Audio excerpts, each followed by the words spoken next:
joining us now, as he does every week when we're lucky, Fox News Channel's uber stud, Bret Baier. Hey, Bret, good morning. Good morning. Hey, so we found out late last night, we found out that the American government will be aiding the rebels in Syria. This is partly because of the president's red line he drew over the Syrian government, the Assad government, using chemical weapons. They have now confirmed that happened. I guess the two big questions are, number one, has the president, has the administration properly made the case to the American people as to why we should be getting involved in this skirmish? And secondly, do we even know who we're aiding? Who are these rebels? I don't think either one of those questions is answerable. I don't think we know fully who the rebels are.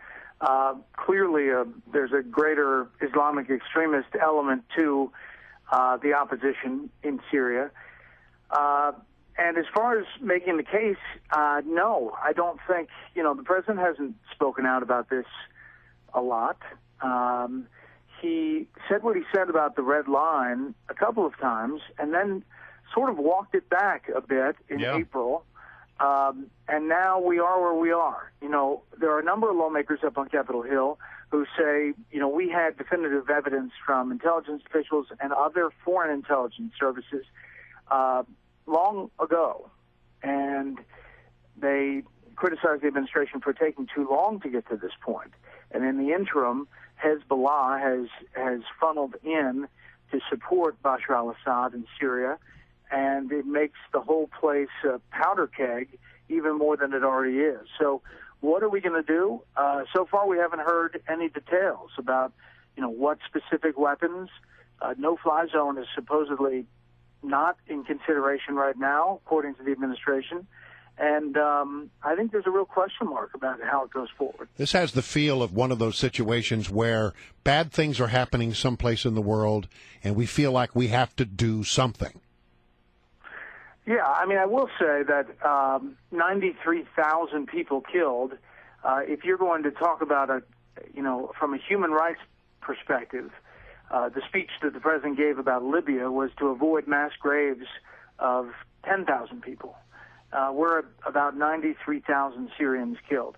And while, I don't think there are lawmakers who are not advocating for U.S. boots on the ground, but they're advocating for increasing U.S. support in one way or another. I think there are real questions, and it's a big debate. But by the president saying what he said about the red line, it sends a message, especially in the Middle East.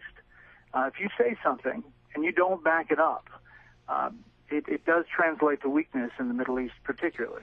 There was another story yesterday. I think you guys have sort of been all over it. FBI Director Bob Mueller apparently didn't have a clue about where the IRS investigation was, couldn't even name the person who was in charge, the lead investigator on that matter.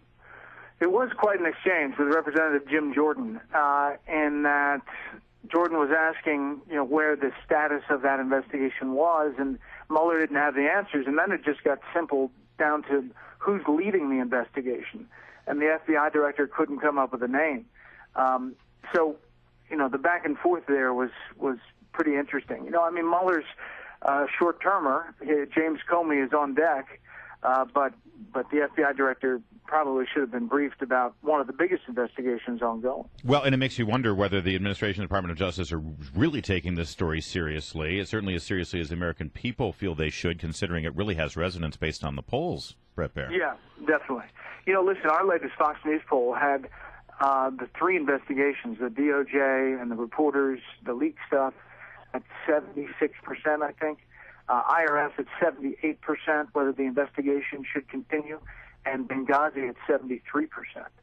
So of those three kind of ongoing investigations / scandals, our polling, which is across the board, it's actually more Democrats than Republicans and independents,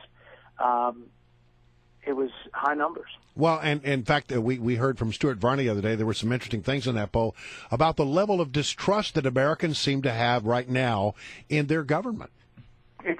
I think it may be a cascading nature of some of this stuff. One after the other. We haven't even talked about the State Department situation about the prostitutes and about covering up things with the service that protects State Department officials. Yeah. I think that's going to explode, actually, in a couple of days. James Rosen's doing some really good reporting on that. I think that you add all of these things up, and the collective nature is that, people are distrusting of government.